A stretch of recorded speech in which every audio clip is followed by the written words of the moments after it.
오늘 다 함께 자리에서 일어나셔서 하나님 말씀을 봉독하겠습니다. 하나님 말씀은 고린도후서 3장 우리 1절부터 11절까지 말씀입니다. 고린도후서 3장 우리 1절부터 11절까지 말씀 한 절씩 교독을 하도록 하겠습니다. 제가 먼저 1절 말씀을 읽습니다.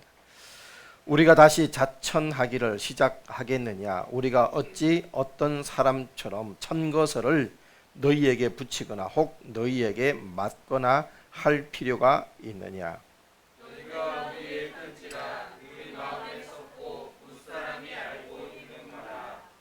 너희는 우리로 말미암아 나타난 그리스도의 편지니 이는 먹으로 쓴 것이 아니요 오직 살아계신 하나님의 영으로 한 것이며 또 돌비에 쓴 것이 아니요 오직 육의 신비에 한 것이니라. 우리가 그리스도로 말미암아 하나님을 향하여 이 같은 확신이 있으니 우리가 무슨 일이든지 우리에게서 난 것 같이 생각하여 스스로 만족할 것이 아니니 우리의 만족은 오직 하나님께로서 났느니라. 그가 또 우리로 새 언약의 일꾼들에게 만족하게 하셨으니 의문으로 하지 아니하고 오직 영으로 함이니 의문은 죽이는 것이요 영은 살리는 것임이니라. 돌에 서서 새긴 죽게 하는 의문에 선 직분도 영광이 있어 이스라엘 자손들이 모세의 없어질 영광을 인하여 그 얼굴을 주목하지 못하였거늘 정죄의 직분도 영광이 있은즉 의의 직분은 영광이 더욱 넘치리라.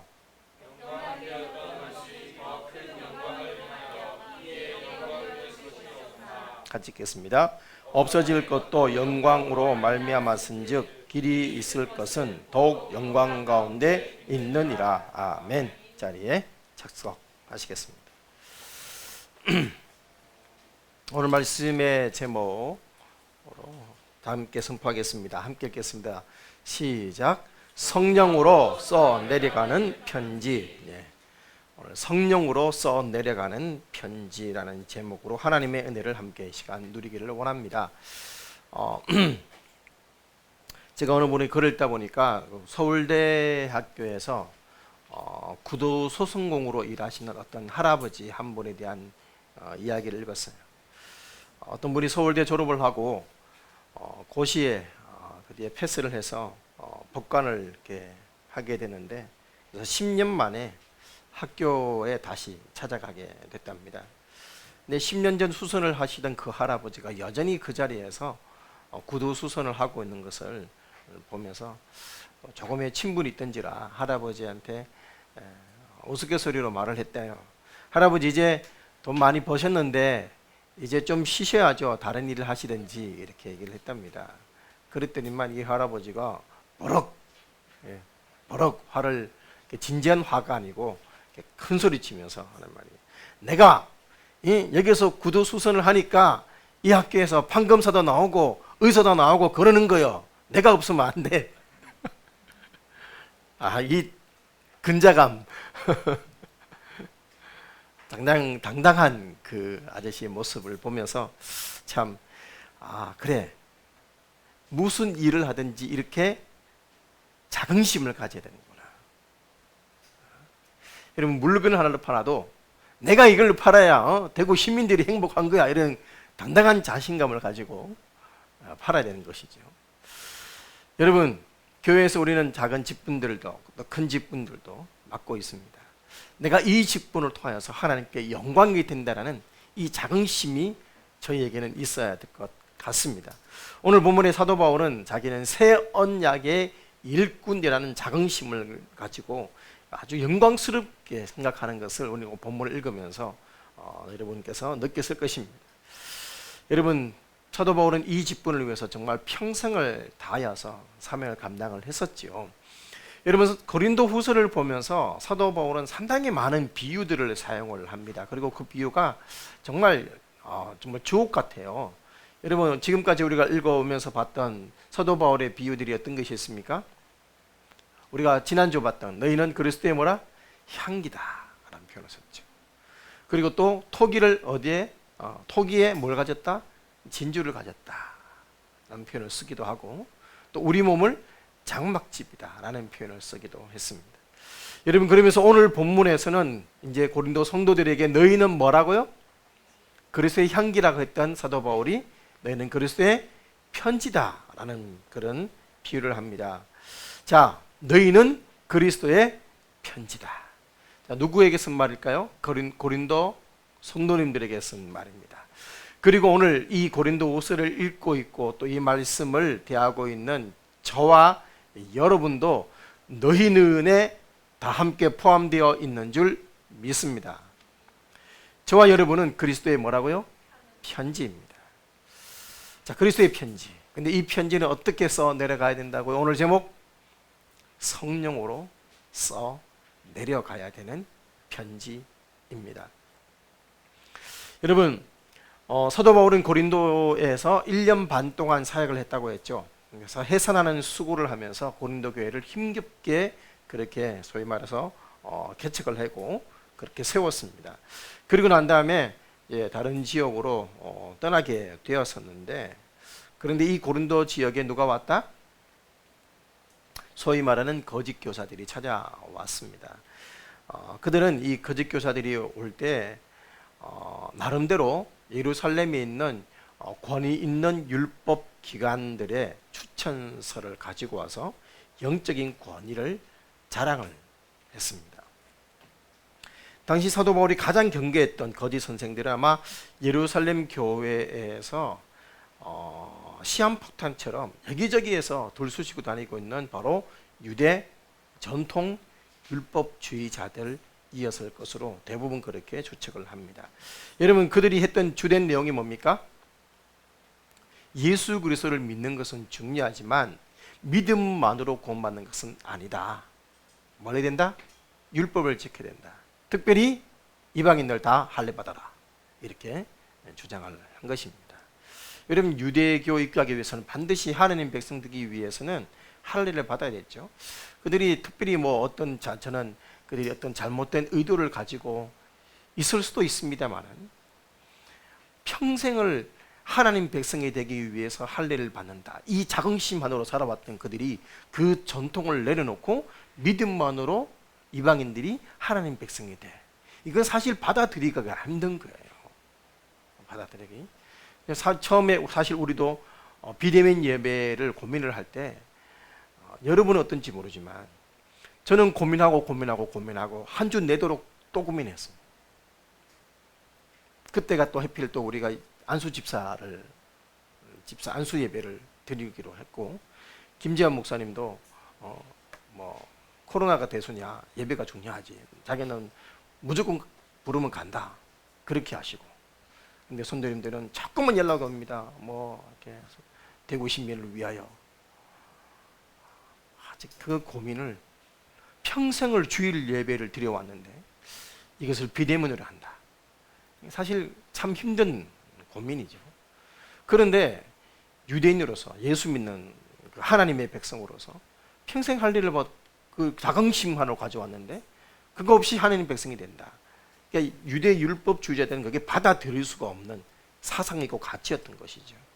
그러니까 예수님을 믿음에도 불구하고 여전히 율법에 대한 이 정통의식을 버리지 못하고 있는 이 가치, 그러니까 패러다임에 변화를 하지 못한 채, 이거 사실 베드로도 마찬가지였죠. 베드로도 나중에 사도행전 후에 나오는 베드로도 마찬가지 그런 가치들을 가지고 있었기 때문에 그런 베드로도 하나님이 환상까지 보여주면서 굳이 수십 바간 넣어야 겨우 가치가 바뀌는데, 그렇지 않은 사람들은 그거를 인정을 했겠습니까? 그들은 그랬습니다. 여러분, 이게 정확하게 사도행전 15장에 이 배경이 나와요. 사도행전 15장에 보면 15장 1절에 어떤 사람들이 유대로부터 내려와서 형제들을 가르치되 라고 표현합니다. 사도행전 15장에. 여러분, 사도행전 15장 한번 펴서도 좋을 것 같아요. 제가 몇 구절 함께 볼 거니까. 사도행전 15장에 보시면 유대로부터 내려와서 형제들을 가르치되 너희가 모세의 법대로 할례를 받지 아니하면 능히 구원을 얻지 못하리라. 자, 유대로부터 어떤 사람들이 내려왔다라고 하죠. 그래서 15장 2절에 보시면 바울과 바나바와 저희 사이에 적지 아니한 다툼과 변론이 일어났다. 그래서 자, 이 문제를 대해서 바울과 바나바와 및 몇 사람을 예루살렘에 있는 사도와 장로들에게 보내기로 했다. 그러니까 이 문제가 워낙 시끄러워지니까 그러면 우리 이제 사도들하고 장로들한테 한번 물어보자 하고 보냅니다. 그래서 3절 4절에 바울이 와서 이제 선교 보고를 하고 또 하나님께 이방인들이 돌아온 일들에 대해서 간증을 하죠. 그러는 중에 5절에 보면 툭 튀어나오는 사람이 있습니다. 바리새파 중에 믿는 어떤 사람들이 일어나 말하되 이방인들에게 할 일을 주고 모세율법을 지키라 명한 것이 마땅하다. 당연한 거지. 이렇게 얘기를 한 겁니다. 그래서 이제 6절이죠. 6절 아주 중요한 구절입니다. 사도와 장로들이 이 일을 의논하러 모여라고 합니다. 여러분 이것을 교회사적으로 제1회 예루살렘 공회라고 표현하는 회의가 바로 이것입니다. 그래서 이때 이 제1차 예루살렘 공회에서 결론 내린 것이 무엇입니까? 이방인들에게 할례와 율법을 강요하지 말자라는 결론을 딱 내리게 됩니다. 그래서 그 마지막 결론을 누가 내립니까? 야고보가 내리게 되죠. 그리고 난 다음에 쭉 그 변론들이 나오고 야고보가 결론을 내린 내용들이 쭉 나오고 22절에 보면 22절에 사도와 장로와 온 교회가 그 중에서 사람을 택해서 바울과 바나와 함께 안디옥으로 보내기를 가게라니 곧 형제 중에 인도자인 바사바라 하는 유다와 실라더라. 그러니까 바울, 바나바 그리고 또 유다, 실라가 이제 안디옥에 가서 이 예루살렘 공회 결정에 대해서 얘기를 해주게 됩니다. 그 편에 편지를 붙여서 이렇게 얘기하죠. 사도와 형제된 장로된 형제들은 안디옥과 수리아와 길리기아에 있는 이방인 형제들에게 문안하노라. 자, 이방인 형제들, 그러니까 유대교 형제가 아니고 이방인 형제들에게 문안하노라. 들은즉 우리 가운데 어떤 사람들이 우리의 시킨 것도 없이 나가서 말로 너희를 괴롭게 하고 마음을 혹하게 한다 하기로 하면서 뭐 했습니까? 자, 저를 봐주십시오. 뭐 했습니까? 편지를 써서 이제 이 사람들을 안디옥, 수리아, 길리기아에 있는 교회들에게 편지를 써서 쭉 선포하게 했습니다. 그럼에도 불구하고 이 결정을 받아들이지 못하는 사람들이 있을까 없을까? 있겠죠. 자, 그러면 그들이 가서 자기들의 주장을 하기 위해서는 또 다른 뭐가 필요할까? 편지가 필요한 거예요. 이해됩니까? 무슨 말인지? 그래서 그들은 사도들의 이 편지가 아닌 또 다른 누군가의 추천서를 가지고 돌아다니기 시작합니다. 그래서 우리의 말이 권위가 있다라고 주장한 것입니다. 그리고 사도 바울에 대해서는 사도 바울 추천장 있어? 없지. 걔는 자기 스스로 자기 자천하는 거야. 이렇게 사도 바울을 폄하했다는 것이 바로 오늘 본문에 시작하는 내용입니다. 여러분, 사실 이들 여러분 솔직히 예루살렘 교회 같은 경우에 이 주도권을 누가 가지고 있었어요? 사도들이 가지고 있었죠. 사도들은 누구입니까? 거의 대부분 몇몇 헬라인도 있지만 대부분 유대인들입니다. 그러다 보니 유대인들의 전통의식을 가지고 있는 그리스도인들이 주된 실권을 가지고 있었고, 그러나 예루살렘에는 소위 말하는 유대인들이 아닌 헬라인들, 이방인들의 구원받는 그리스도인들이 있었기 때문에 여기서 갈등이 일어난다 안 일어난다? 여러분 잘 아시는 대로 일어나죠. 사도행전 6장에 나오는 헬라파 과부들이 구제에서 빠짐해 하는 일들이 바로 그 얘기예요.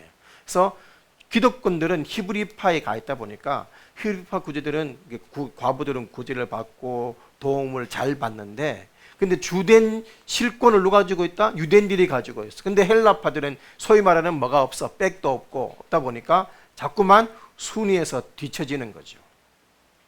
자, 그래서 갈등이 일어났다 안 일어났다? 일어나게 됐어요. 그래서 사도 바울이, 그러니까 사도들이 우리가 지금 이 일을 할 때가 아니야 라고 하면서 세운 분들이 누구예요? 집사님들이죠. 근데 여기서 참 의미가 있는 것이 뭐냐면 이 집사님들이 세울 때 여러분 히브리파 집사님들은 단 한 분도 없습니다. 그러니까 헬라파 집사님들만 7분을 다 세운 거예요. 그러니까 기득권을 내려놓은 거죠. 히브리파에서. 참 지혜로운, 그래서 일단락이 되는 것처럼 보였지만 여전히 아까도 했습니다.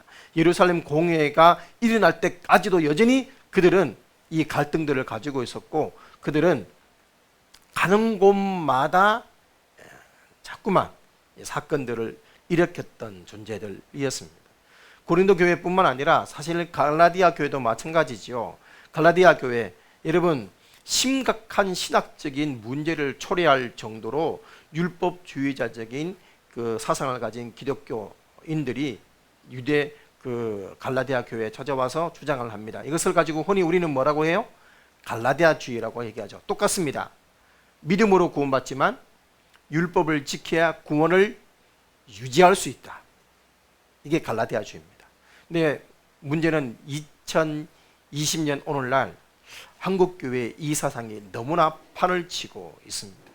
여러분 유튜브에서 여러분이 흔히 접하게 되는 유명한 분들의 제가 볼 때는 거의 40에서 50%가 다 이 사상을 가지고 있습니다. 은연중에 여러분 그렇게 하면 구원을 받지 못하지요 라는 말들을 자주 쓰는 분들이 있습니다. 또 지옥 가게 됩니다 라는 표현을 자주 쓰는 분들이 있습니다. 아주 유명한 분들입니다. 제가 고민을 하면서 이번 주도 그분들의 동영상을 소개를 할까 말까 고민을 했는데 이번 주는 참았습니다만 다음 주는 좀 율법과 은혜에 대해서 구체적으로 언급을 해야 돼서 제가 이분들의 영상을 한 번쯤은 보여드려야 되지 않을까. 너무나 유명하지만 너무나 존경하지만 그러나 저도 그분들의 책을 여러 권 읽고 있지만 요즘 그분들이 그런 주장들을 하는데 자기도 모르게 그것들을 받아들이고 있을 이 한국 교회를 바라보면 한 번쯤은 제가 소개를 해야 되겠다 싶은 생각이 있어서 하긴 그렇습니다. 자, 이런 갈라디아주의. 그래서 믿음으로 구원받지만 행함으로 구원을 유지할 수 있어. 이게 바로 갈라디아주의입니다. 여기에 대해서 사도 바울은 엄청나게 강한 의지로 이렇게 얘기를 합니다. 만일 갈라디아서 2장 21절이죠. 만일 의롭게 되는 것이 율법으로 말미암았으면 그리스도께서 헛되이 죽으셨느니라. 이렇게 땅 하고 선포를 해버립니다. 그리고 이렇게 율법으로 구원받는다고 말하는 사람들을 갈라디아서 1장 7절에서는 뭐라고 언급을 하냐면 다른 복음의 전달자로 규정을 하면서 이렇게 얘기합니다. 다른 복음은 없나니 다만 어떤 사람들이 너희를 요란케 하여 그리스도의 복음을 변하려 함이라. 그러나 우리가 혹 하늘로부터 온 천사라도 우리가 너희에게 전한 복음 외에 다른 복음을 전하면 저주를 받을지어다 라고 지금 선언한 것이죠. 여러분 아마도 예루살렘 교회의 수장이었던 야고보와 베드로의 이름을 아마 활용을 하기도 했고 아니면 유대 산헤드린 공회라든지 이런 기관의 추천서를 가지고 그렇게 사도 바울을 압박을 했을 것 같습니다. 여러분 그래서 사도 바울에 대한 불신을 자꾸만 심어주는 것이죠. 그런데 여러분 사도 바울은 사실 솔직하게 예루살렘 교회가 막 성장할 때 그 속에서 어떤 소위 말하는 어떤 그 인간 관계를 가지고 이렇게 세워 나가신 분이 아니에요. 구원받자마자 그분은 어디로 가셨어요? 아라비아 사막으로 가서 거기에서 10년 동안 양육받았죠. 하나님의 말씀을 받았습니다. 여러분 그렇기 때문에 비록 다윗 사울과 바나바가 사도들에게 소개는 해줬을지언정 그리고 막 친분 관계 속에서 막 그 교제권 속에서 자라오신 분이 아니에요. 그러다 보니 소위 말하는 어떤 어떤 우리가 세상적인 표현을 쓰자면 라인이라든지 뭐 어떤 그런 그게 없는 거죠. 그러니 뭐 추천서 당연히 없습니다. 그 사람들이 얘기합니다. 추천서 없으니까 바울은 자기 자화자찬한다. 자기 스스로 자기 칭찬한다. 여러분 그런데 여러분 솔직하게 사도 바울은 이런 초대 소위 말하는 추천서나 이런 것들로 흔들릴 양반이 아니에요. 왜냐하면 사도 바울은 사실 추천서와는 비교도 하지 않는 더 강력한 종이 쪼가리를 사용했다 봤던 분입니다. 다메섹에 갈 때 다메섹에 예수 믿는 사람들을 잡으러 갈 때 그들은 예루살렘 산헤드린 공회로부터 뭘 받았어요? 공문서를 받았어요. 공문서. 그래서 헬라로 정확하게 제사장들에게 받은 이 서류 에피스툴레랍니다. 에피스툴레. 정확한 단어가 공문이라고 되어 있는데 사실은 편지라고 번역을 하는 단어입니다. 근데 이 공문은 그냥 추천서 정도가 아니라 모든 제사장들의 권한을 위임받았어요. 그래서 즉결 처분권까지 가지고 있는 물리적인 힘을 행사할 수 있는 그런 정서였습니다. 한마디로 말하면 암행어사 출두해야 하는 이 물리적인 힘을 가지고 있는, 그 지방의 군권을 동원할 수도 있고 말들도 활용할 수 있고 그리고 즉결 재판까지 할 수 있는 그런 공문서 에피스톨레, 이 편지를 가지고 있던 사람이 사도 바울이었습니다. 그러나 예수 그리스도의 복음을 전함에 있어서 예수 그리스도의 사역을 함에 있어서 이런 종이 쪼가리가 전혀 필요 없다는 것을 뼈저리게 체험한 사람이 누구다? 사도 바울이었어요. 그러니 추천서 운운하면서 얘기하는데 사도 바울은 눈도 깜빡이지 않습니다. 반응하지 않습니다. 1절을 보십시오. 우리가 다시 자천하기를 시작하겠느냐? 우리가 어찌 어떤 사람처럼 청거서를 너희에게 붙이거나 혹 너희에게 맞거나 할 필요가 있느냐? 여러분, 사도 바울이 내가 지금 다른 거짓 사도와 같이, 거짓 선지자 같이, 교사들 같이 내가 자신을 추천해야 되겠느냐? 아니다. 내가 지금 나 추천하는 거 아니다.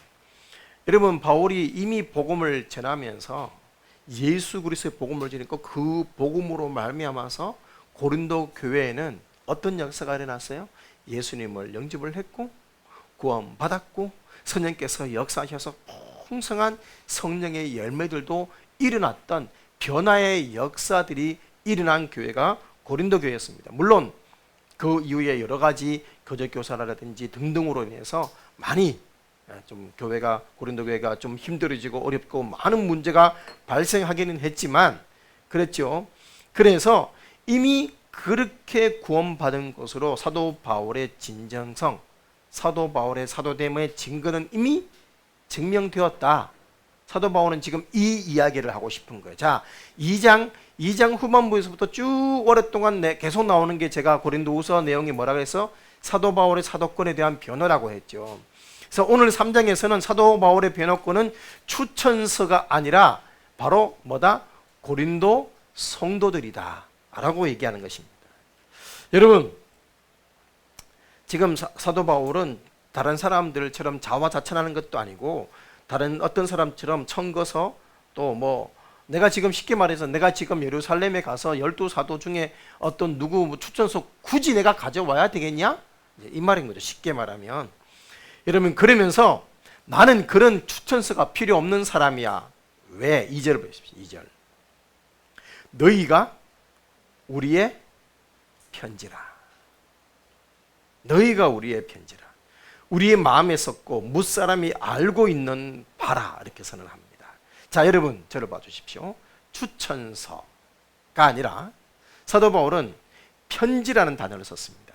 이 편지라는 단어가 아까 얘기했던 다메섹에 가져갈 때 썼던 공문서 에피스톨레라는 단어가 바로 여기에 쓰였어요. 추천서와 비교되지 않는 더 권위 있는 편지가 바로 누구다? 너희다. 사도 바울이 지금 그 얘기를 한 거예요.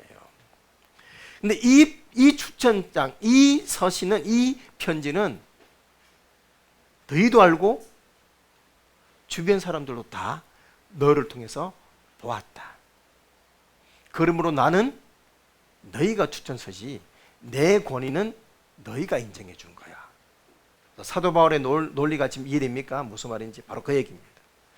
여러분 자신들이 바로 우리 마음에 새겨져 있는 소개장이 아닙니까?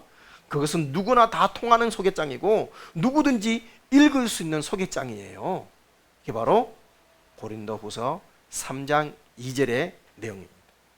사도 바울의 복음의 진정성, 사도 바울의 사도직에 대한 증인은 바로 고린도 성도들이었습니다. 여러분, 이게 엄청난 파워가 아닙니까? 놀라운 선포였습니다. 여러분, 무엇이 담긴 선언이냐? 여러분, 바울을 대적하고 바울을 폄하했던 사람들이 가지고 있는 추천서, 그것은 교회 공동체를 살리고 세우는 것이 아니라 교회 공동을 무너뜨리는 그런 역할을 했었습니다. 그러나 반대로 고린도 교회를 살리는 가장 강력한 도구는 바로 고린도 교회를 이루는 성도 여러분 한 사람 한 사람입니다. 사도 바울은 지금 이렇게 선포하는 것입니다. 아주 강력한 교회가 무엇인지를 얘기해 주고 있는 얘기죠. 여러분, 하나님께서 고린도 후서를 통해서 오늘 저와 여러분에게 주시는 교회에 대한 이 가르침의 정점이 뭐냐? 조직이나 건물이 교회를 아름답게 하고 세워가는 것이 아니라 교회를 이루는 성도 한 사람 한 사람이 가장 중요한 교회의 기초다. 아멘이십니까? 우리가 너무나 잘 알고 있는 소위 말하는 교회론의 가장 본질입니다. 그렇다면 여러분, 우리는 이런 결론을 내릴 수가 있습니다. 우리 그리스도인들이 우리가 편지라면 우리 그리스도인들은 잘 써야 할 편지가 있는 것입니다. 따라합시다. 내가 잘 써 내려가야 할 편지가 있다. 여러분은 여러분 잘 써 내려가야 될 편지가 있습니다. 여러분, 아름다운 교회 공동체를 만들어 간다는 것이 적어도 바울에게는 바로 이런 것이었음을 3절을 통해서 우리는 확신할 수 있습니다. 3절, 너희는 우리로 말미암아 나타난 그리스도의 편지니 이는 먹으로 쓴 것이 아니요 오직 살아계신 하나님의 영 성령으로 한 것이며 돌비 비석에 쓴 것이 아니고, 쉽게 말해서 십계명처럼 돌판에 쓴 것이 아니고 오직 육의 신비 마음의 비석에 새겨진 편지다. 여러분, 사도 바울이 편지를 쓴 사람이고 그 편지의 내용은 뭐요? 그리스도다 이 말입니다. 그리스도. 성령님을 의지해서 고린도 성도들의 마음에 그리스도라는 내용의 편지를 썼고, 그래서 여러분 이 편지는 바로 성령으로 말미암아 너의 마음에 새겨진 편지다. 먹으로, 우리말로 얘기하면 요즘 먹구로 글씨 쓰는 사람 없죠? 펜으로 쓴 것이 아니고 마음에 새겨진 편지다. 여러분, 거디 선생들은 펜으로 쓴 추천서를 들고 와서 고린도 성도들의 신임을 얻으려 했지만, 여러분 그것은 사도 바울이 이것을 다른 복음으로 얘기하면서, 여러분 펜으로 쓴 것은 자랑거리가 아니라는 거예요. 살아계신 하나님의 성령으로 쓴 것이, 그래서 마음에 쓴 것이, 이것이 진짜 편지다. 여러분, 사도 바울이 전한 복음은 살아계신 하나님의 성령 하나님의 역사였습니다. 그리고 고린도 교회 성도들이 고린도 성도들이 받아들인 복음 역시 살아계신 하나님의 성령의 역사로 된 것입니다. 여러분, 이 추천서는 성령이 인정해 주시고 성령이 인쳐 주신 것이기 때문에 다른 증거서, 다른 추천장이 필요 없는 추천장이다. 여러분, 그러므로 형식이나 방법론으로 교회는 세워져 가는 것이 아닙니다. 아름다운 교회를 만들어 가는 것은 하나님의 영을 도구 삼아 성도 한 사람 한 사람의 마음을 그리스도의 마음으로 바꾸어 가는 것이죠. 이거 외에 다른 방법은 존재하지 않습니다. 그러므로 사랑하는 여러분, 우리가 그리스도의 편지라면 우리 이 편지는 어떻게 써야 될까요? 성령으로 써야 됩니다. 반대는 뭘까요? 그러면 성령으로 쓰지 않는 편지는 육신으로 쓰는 편지겠죠. 욕심으로 쓰는 편지겠죠. 구조나 조직으로 쓰는 편지겠죠. 여러분, 이런 것으로는 내가 하나님의 편지임을 제대로 드러내지 못합니다. 이런 것으로는 우리 교회를 아름다운 공동체로 세워나가지 못합니다. 교회는 조직이나 구조가 아닙니다. 프로그램이나 시스템이 아닙니다.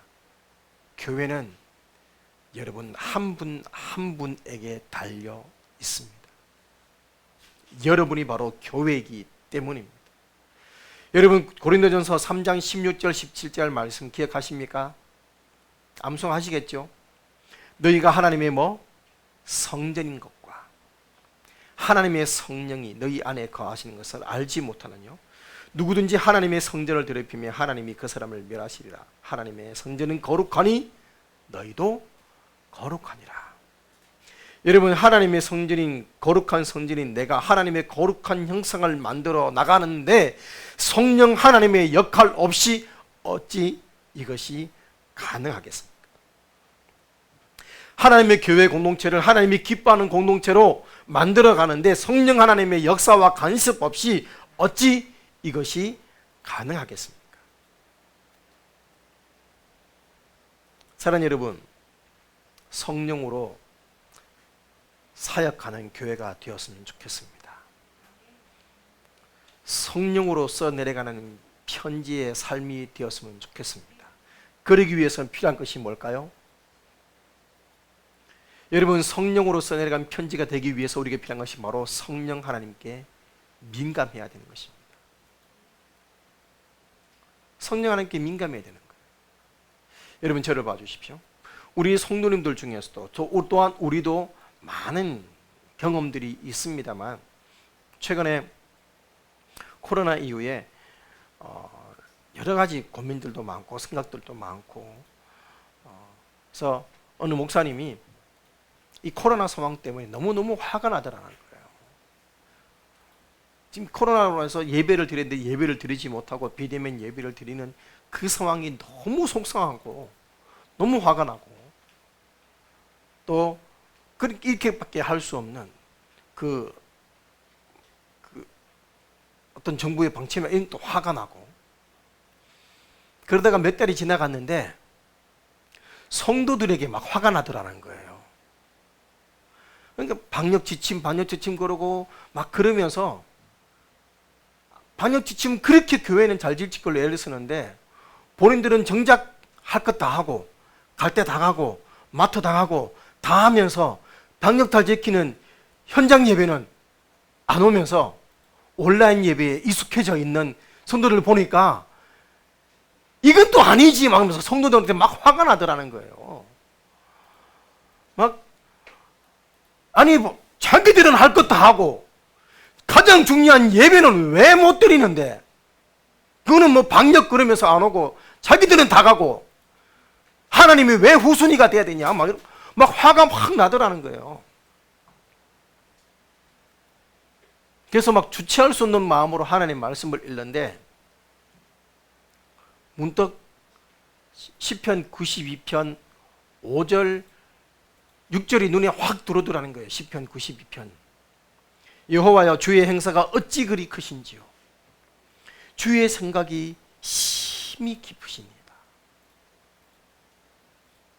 우준한 자는 알지 못하며 무지한 자도 이를 깨닫지 못하나이다. 이 말씀을 딱 읽는 순간에 그래 하나님이 하시는데 내가 이 하나님이 일하심을 깨닫지 못해서 혼자 화내고 엄한데 분풀이하고 문제는 정부도 아니고 코로나도 아니고 성도도 아니고 나구나. 내가 문제구나. 우준한 자는 알지 못하며 무지한 자도 이를 깨닫지 못하느니 이걸 내가 못 깨달았구나. 그러면서 한 대 꽉 맞아서 눈물을 흘리면서 회개 기도를 하고 있는데 편지가 뚜루루루 하고 오더라는 거예요. 그래서 받았는데 성도 중에 한 분이 목사님 잘 지내시죠? 네, 잘 지내죠. 제가 기도를 하는데 목사님을 위해서 정말 강하게 기도해야 되겠다는 마음이 들어서 오늘 제가 목사님에서 2시간이나 아주 빡시게 기도했습니다. 목사님 별일 없으시죠? 라고 얘기하는 순간에 성령 하나님은 나를 위해서 저 성도를 통해 일하시는구나. 여러분, 하나님은 내가 지금 저 친구를 위해 기도해 줘야 되는데 저 친구를 위해 깨어있는 성령의 민감한 사람을 찾으시는 거예요. 하나님은 그렇게 역사들을 이루어 가시는 거예요. 하나님의 교회가 그렇게 해서 교회다워지고 능력이 있어지고 힘이 생기고 파워풀해지는 거예요. 여러분, 사도 바울이 얘기했던 성령으로 써 내려가는 교회, 성도 한 사람 한 사람이 진정한 교회의 능력이라는 얘기가 바로 이 얘기예요. 근데 내가 성령에 민감하지 않아. 어찌 나를 통해 하나님이 일하실 수가 있겠습니까? 여러분, 성령이 우리의 제1순위가 되어야 합니다. 그러기 위해서 우리가 성령께 민감하셔야 돼요. 성령께 민감하셔야 돼요. 성령의 음성에 깨어 있어야 되고, 그러기 위해서는 작은 성령의 음성에 순종하셔야 성령에 민감한 성도들이 되는 것입니다. 여러분, 그러면서 이 하나님의 성령으로 세워져 가는 공동체와 율법, 형식, 문서, 조직으로 세워져 가는 것과 얼마나 차이가 있는지를 쭉 설명하는 것이 그 다음 내용이죠. 6절 말씀을 보세요. 6절. 제가 또 우리로 새 언약의 일꾼 되기에 만족해 하셨으니 의문, 의로운 문서로 하지 아니하고 오직 영으로 함이니. 의문은 죽이는 것이요, 영은 살리는 것입니다. 여러분, 지금 하나님은 바울을 새 언약의 일꾼, 사역자로 세우셨다고 말을 하면서, 근데 여러분, 새 언약이란 단어가 어디에 나올까요? 새 언약? 신약에 나오는 단어가 아닙니다. 물론 고린도에서 새 언약이라는 단어가 나와서 신약이겠지만 사실은 구약을 인용한 거예요. 새 언약은 예레미야서에 나오는 단어입니다. 예레미야 31장 33절에 하나님의 법이 돌판이 아니라 우리 마음에 새겨지도록 하겠다라는 예언을 합니다. 딱 오늘 내용이에요. 이게 바로 예레미야 31장 33절. 나 여호와가 말하노라. 그러나 그날 후에 내가 이스라엘 집에 세울 언약은 이러하니 곧 내가 나의 법을 그들의 속에 두며 그들의 마음에 기록하여 나는 그들의 하나님이 되고 그들은 내 백성이 될 것이라. 그러니까 옛 언약이 아니라 새 언약은 이제 돌판에 새겨진 율법으로 된 것이 아니라 마음에 새겨진 새 언약으로 되어지는 것이다. 이제 이러면서 율법과 대비되는 복음을 의미할 때 바로 이것을 얘기합니다. 여러분, 우리는 율법 아래에서 하나님의 일꾼된 사람들이 아니라 새 언약인 복음 아래에서 일꾼이 되었죠. 이런 일꾼은 영광스러운 직분이고 우리 가운데 만족을 주는 것이다. 5절에 이 만족은 누가 주는 것이다? 하나님께서 주신 것이야 라고 말한 것입니다. 여러분, 마음에 하나님의 법을 새기신 분은 누구다? 바로 성령 하나님이시다. 그런 점에서 새 언약의 사역은 누구의 사역이다? 성령님의 사역이다 이 말입니다. 여러분, 이 새 언약의 사역을 과거 모세의 율법의 사역과 대조하면서 구약은 그러니까 율법, 돌판에 새겨진 율법 조문. 그래서 이 율법 조문에 의해서 모세는 하루 종일 재판을 하면서 뭐 했습니까? 모세가 한 재판은 한마디로 정죄하는 것이었다 이 말입니다. 정죄하는 것. 그런데 복음은 너 죄 있어, 부정하다, 정하다, 이게 문제가 아니라 복음은 뭐해? 용서받았어, 자유했어, 이걸 선포하는 것이죠. 여러분, 이게 얼마나 위대한 것이냐 이 말입니다. 여러분, 그래서 옛 언약은 뭐하는? 정죄의 직분. 그러니까 율법의 직분은 한마디로 정죄의 직분. 근데 이 율법의 직분을 맡은 모세도 율법의 정죄의 직분에도 불구하고 얼굴에 광채가 났어. 수건으로 얼굴을 가려야 됐어. 이것은 무슨 말하는가요? 이게 완전한 것이 아니다 이 말이죠. 이 율법도 영광스러웠거늘 하물며 이 생명을 살리는 새 언약의 직분을 얻은 우리는 얼마나 더 영광스러운 직분이냐, 이게 지금 쭉 얘기하고 있는 내용이 바로 이것입니다. 그러면서 여러분, 우리의 이 복음의 직분을 가진 것은 소위 말하는 율법에서 천거서 얘기하는 그런 차원이 아니고, 내가 여러분의 신비에 새겨진 복음의 사역은 천거서 필요 없어. 왜? 더 영광스러운 예수 그리스도 성령 하나님의 역사이기 때문에. 아멘이십니까? 여러분, 과거 율법의 사역은 영광스러웠지만 한계가 있었어요. 죽음과 정죄를 가져오고 그 기능도 한시적이었어요. 그러나 복음은 영원한 사역이에요. 우리를 살리고 의롭게 하고 그리고 성령께서 주관하시는 사역이에요. 그러므로 새언 약속으로 부름받은 우리는 무엇보다 더 크고 영광스러운 직분을 가졌노라고 당당하게 주장할 수 있다. 사도 바울의 결론입니다. 여러분, 우리는 그런 복음의 일꾼이 된 사람들인 줄 믿습니다. 이 직분에는 영광스러운 은혜가 있습니다. 이 영광의 직분을 소홀히 하지 마시고 여러분, 맡은 역할, 맡은 사명 충성되이 감당하시기를 축복합니다. 그리고 이 사역을 위해서 가장 필요한 것이 무엇이다? 성령 하나님의 도우심과 역사와 이끄심과 인도를 받아야 하는 것이지요. 내 힘이 아닌 성령 하나님의 도우심을 힘입어 이 사역들을 감당하시기를 축복합니다. 가정과 직장과 교회에서 내가 감당하고 있는 사역들은 무엇입니까? 사랑하는 여러분, 말씀을 맺겠습니다. 율법이 아닌 복음과 은혜 안에 사는 성도는 성령의 역사하시는 것을 제1의 우선순위로 삼은 성도입니다. 여러분, 네팔 선교지에서 데이빗 플랫 선교사님이 복음을 전하면서 울면서 쓴 책이 있습니다. 그래서 복음이 울다라는 책을 쓰시는데 304페이지에 이런 문구가 있습니다. 절박한 세상에서 하나님이 의도하신 교회가 되라라고 표현했습니다. 절박한 세상에서 하나님이 의도하신 교회가 되라. 여러분, 지금 우리가 직면해 있는 이 세상의 상황, 우리 교회 안팎의 모든 상황을 한마디로 정의를 내린다면 절박입니다.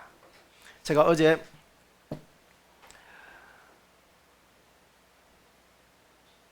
요 앞을 지나갔어요. 왜 지나갔지?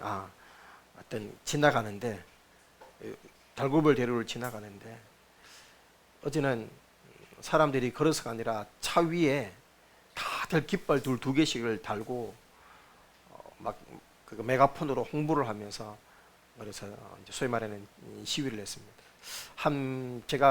제가 지나가는 차로만 한 40여 대, 50대 가까이가 차마다 다 깃발을 써붙여 놓고, 근데 뭐 물론 그 중간에 뭐 이렇게 뭐 재앙 뭐 이런 얘기도 있고 뭐 있는데 주된 내용이 뭐냐?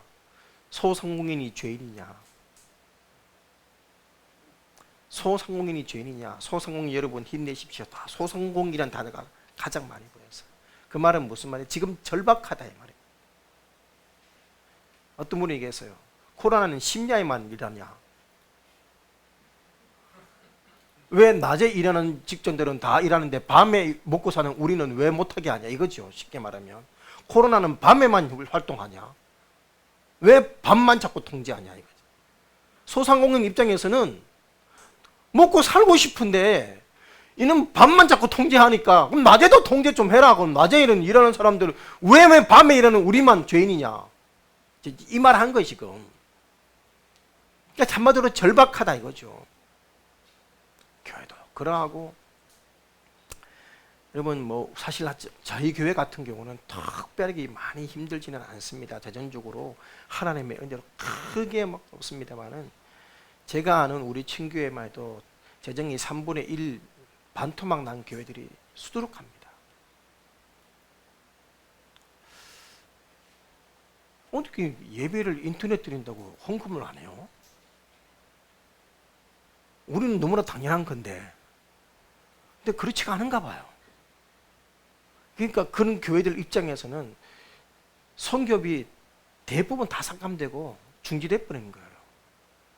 그러니까 선교사님들이 지금 활동을 못하고 다 귀국하고 있는 거죠. 그러니까 복음의 역할들이 다 막혀가고 있고 교회도 절박하고 소상공인도 절박하고 다들 그런 상황 가운데 있습니다. 우리도 예외일 수 없습니다.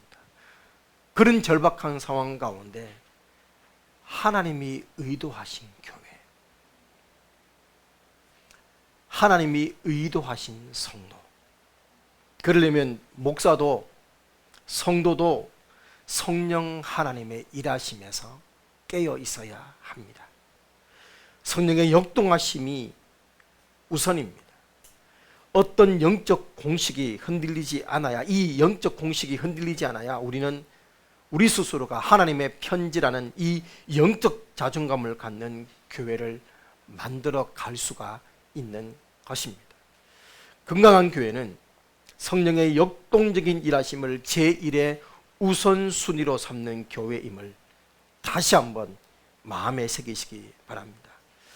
나는 우리 교회가 하나님이 이 땅에서 의도하신 편지들인 성령 충만한 그리스도인들로 차고 넘치는 교회가 되기를 소망합니다.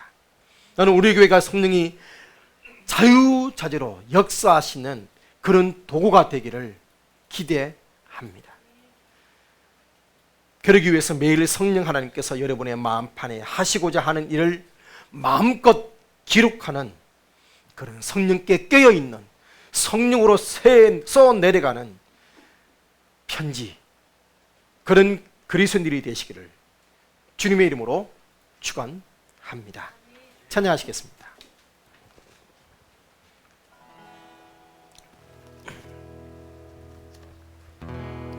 따스한 성령이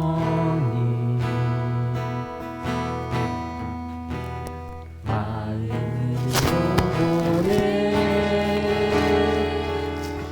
내 몸을 감싸며 주어지는 편안함, 만족함을 느끼네.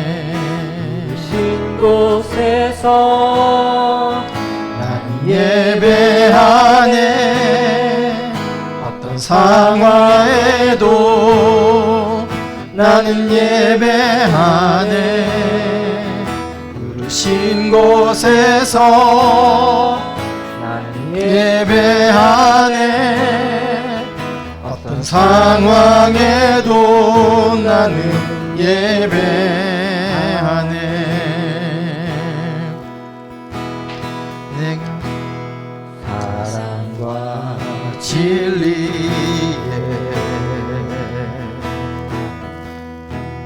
한 줄기 빛 보내.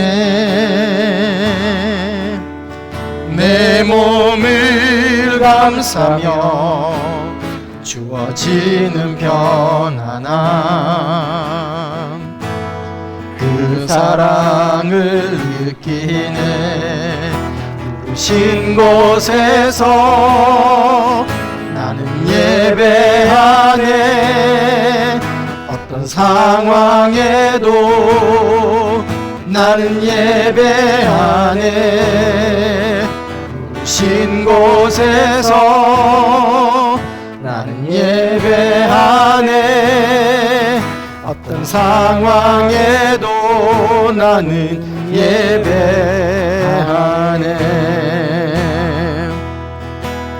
내가 걸어갈 때 길이 되고 살아갈 때 삶이 되는 그곳에서 예배하네. 내가 걸어갈 때 길이 되고 살아갈 때 삶이 되는 그곳에서 예배하네. 부르신 곳에서 나는 예배하네. 어떤 상황에도 나는 예배하네. 부르신 곳에서 나는 예배하네. 어떤 상황에도 나는 예배하네.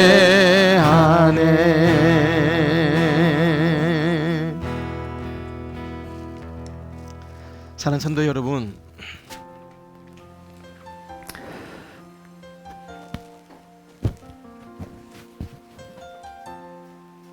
오늘 말씀 앞에서 다시 한번 우리를 돌이켜 봤으면 좋겠습니다.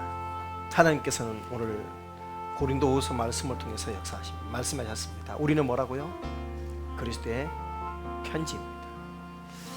여러분, 이 그리스도의 편지를 우리는 지금도 써 내려가고 있습니다. 그런데 여러분, 이 편지를 여러분 지금 무엇으로 써 데려가고 계십니까? 육신으로, 아집으로, 고집으로, 경험으로, 세상의 가치로 써 내려가고 있습니까? 아니면 성령으로 써 내려가고 계십니까? 여러분, 이 편지는 우리 마음에 처음 시작될 때도 성령으로 시작되었고, 그리고 끝날 때도 성령으로 끝나게 될 것입니다. 중간에 가끔씩 성령이 아니라 육신으로 써 내려갔던 것들, 이제 성령의 불로 다시금 태우고 성령으로 써 내려갈 수 있는 그런 편지, 하나님이 기뻐하는 그런 성령께서 우리 마음 안에 마음껏 써 내려가실 수 있는 마음이 될 수 있도록 우리를 하나님께 내어드릴 수 있는, 성령의 음성에 민감할 수 있는 그런 우리가 되어야 되겠습니다. 오늘 말씀 붙들고 절박한 이 세상에서 하나님의 의도하신 교회, 하나님의 의도하신 성도가 될 수 있도록 성령님이 일하시면 첫 번째로 내어드리는 내 삶이 되게 달라고, 제대로 쓰여지는 편지가 되게 달라고 오늘 말씀 붙들고 기도하도록 하겠습니다. 기도하시겠습니다. 살아계신 아버지, 감사합니다. 하나님의 은혜로 오늘도 다시 한번 하나님의 말씀 앞에 나아갑니다. 하나님, 우리가 하나님의 그리스도의 편지라고 말씀을 하였습니다. 성령께서 우리 마음에 새겨주신 아버지 이 예수 그리스도의 복음의 편지, 아버지 구원받고 하나님의 백성이 되었고 하나님의 자녀가 되었는데, 하나님, 우리는 이 편지들을 어떻게 잘 써 내려가고 있는지 이 시간 돌아봅니다. 하나님, 내가 지금 쓰고 있는 편지의 내용들은 무엇으로 쓰고 있는지 돌아보게 하셨습니다. 이것이 아버지 하나님, 우리의 아버지 노하우나 천것이나 율법이나 기능이나 조직이 아니라 내 삶의 변화가, 나의 주님을 닮아감의 아버지 역사가, 아버지 이 편지가 제대로 써내려감을, 우리 공동체를 바로게 세울 수 있음을 다시금 돌아봅니다. 하나님, 그래서 우리로 하여금 성령께 껴있도록 도와주시고 성령의 음성에 민감할 수 있도록 도와주시옵소서. 오 하나님, 지금도 아버지 하나님 나라를 이루기 위해, 역사를 위해 아버지 역사하기를 원하시는 하나님의 마음, 아버지 그 마음에 합한 사람이, 하나님의 의도하신 사람이 바로 우리 교회가 될 수 있도록, 우리 성도님들이 될 수 있도록 하나님 역사하여 주시옵소서.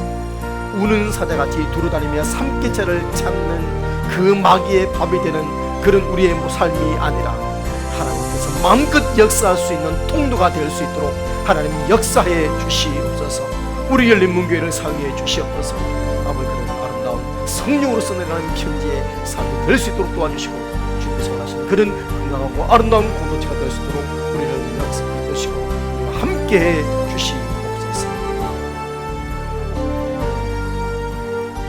하나님께서 인도하시는 이 절박한 세상에 마음껏 쓰시는 그런 아버지 성령의 편지가 될 수 있도록 우리를 받아 주시옵소서. 예수님의 이름으로 기도합니다. 아멘.